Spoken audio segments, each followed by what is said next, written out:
مکۃ المکرمہ میں سرخ بالوں والا عسکر نامی اونٹ ظاہر ہوا، جس نے اپنے سوار کے ہمراہ خلیفہ مقتول کے خون کا بدلہ لینے کا پرچم اٹھایا ہوا تھا۔ ادھر ایک جانب طلحہ اور دوسری جانب آل امیہ، جن سے ان کی ریاستیں چھین لی گئی تھیں، اپنا لوٹا ہوا خزانہ اونٹوں پر لاد کر مکے کی جانب روانہ ہوئے۔ معاویہ نے اس مارکے کی آگ کو خوب ہوا دی اور طلحہ و زبیر کو لکھا کہ اگر علی کو ہٹا دو تو تمہاری بیعت خود میں اور میرے شامی کریں گے۔ بی بی ام سلمہ نے، جو رسول اکرم کی ازواج میں سے تھیں، بہت چاہا کہ اپنی سوکن عائشہ کو سمجھائیں اور انہیں اس اقدام سے باز رکھیں، لیکن کامیاب نہ ہوئیں۔ دو متضاد گروہ بغض علی کی بنیاد پر اس اونٹ کے گرد جمع ہو گئے اور بہت دیر صلاح و مشورے کے بعد بصرے کی جانب روانہ ہوئے تاکہ عراق کو اپنے اعتماد میں لیں، اور اس طرح عسکر، جو وہی اونٹ تھا جسے جمل کہتے ہیں، بصرے کی جانب روانہ ہوا۔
تمہیں کیا لگتا ہے مروان، کس کی دستار کا سرا خلافت کی تحت الحنک بنے گا؟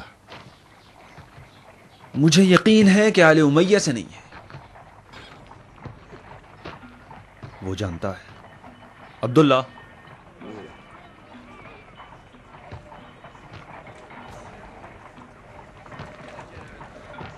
پیش نماز کون ہے عبداللہ؟ سیف الاسلام زبیر۔ مطمئن ہو؟ ہاں، اسے ہونا چاہیے۔ ہونا چاہیے؟ محمد،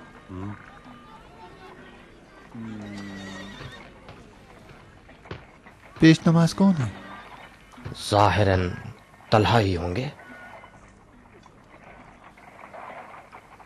بشرط کہ سیف الاسلام زبیر نماز نہ پڑھائے۔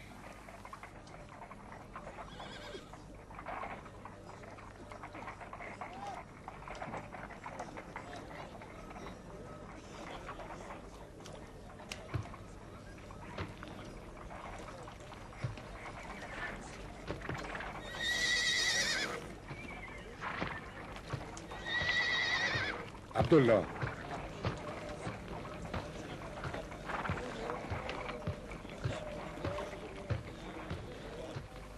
آپ امامت کریں گے یا طلحہ؟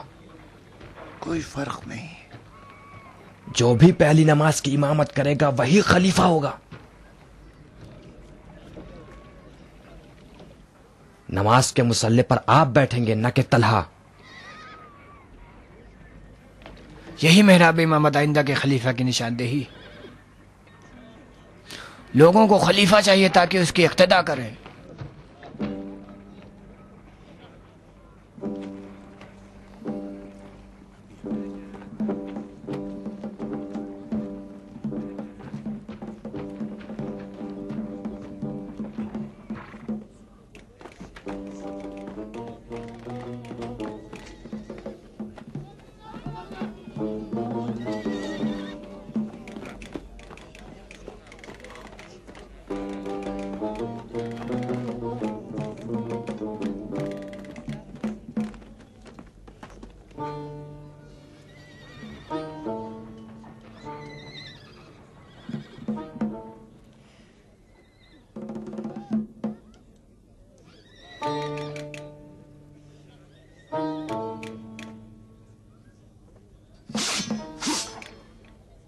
ٹھہرو،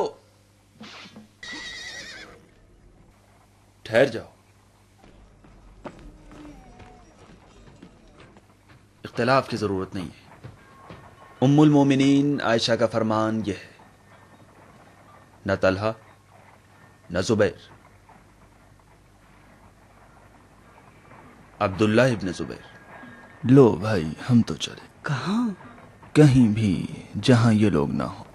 ام المومنین عائشہ کے ساتھ بیعت شکنی کر رہے ہو تم؟ کیسی بیعت؟ ان صفوں میں اگر تمہیں خدا نظر آ جائے تو میرا سلام پہنچا دینا. مومنین توجہ کریں، خلافت جیسے اہم منصب کو دو افراد کے سپرد نہیں کیا جا سکتا، اور چونکہ طلحہ اور زبیر دونوں بالحق والانصاف اس منصب کے حقدار ہیں تو حق یہ ہے کہ دونوں خلیفہ کے ساتھ رہیں، اور آئندہ خلیفہ وہ ہوگا جو خلیفہ مظلوم کے خون کا انتقام لے سکے. بھائیو، پسر ابو سفیان نے علی کی بیعت سے انکار کر دیا ہے. امت مسلمہ کی مصلحت کی خاطر جہاں تک ہو سکتا تھا ابو الحسن نے اس کا لحاظ کیا، لیکن افسوس کہ بنی امیہ ان خونوں کے بدلے کا مطالبہ کر رہے ہیں جو ایام جاہلیت میں خود ان کی جہالت کی وجہ سے بہا. عربوں کا مقصد تھا کہ قرآن کے سائے میں برابری اور برادری کا معاشرہ قائم ہو، لیکن افسوس کی بات ہے کہ اس مقصد تک رسائی کی راہ اس سے کہیں طولانی تر ہو گئی ہے. لیکن نہ تو ہمیں اور نہ ہی قرآن و پیغمبر پر ایمان رکھنے والوں کو مایوس ہونا چاہیے. آخرت کی جنت کا راستہ دنیا کی جہنم سے گزرتا ہے. میں اس فرزند عرب گناہگار معاویہ کی وجہ سے ان لوگوں سے شرمسار ہوں جو اپنے جگر کے ٹکڑوں کو تلواروں کے حوالے کریں گے، اور ان ماؤں سے شرمندہ ہوں جن کی آنکھیں ہمیشہ کے لیے اپنے بیٹوں کے انتظار میں دروازوں پر لگی رہیں گی. شرمندہ ہوں ان نخل کے باغات سے جو خشک ہو جائیں گے اور ثمر نہ دے پائیں گے. یہ ہمارے دل کی آواز ہے اور ہمارے مولا علی کا درد دل. جو بھی علی کی ولایت سے دل لگا چکا ہے وہ کھڑا ہو جائے. ابا یزید کو مولا علی کا جواب تلوار ہے.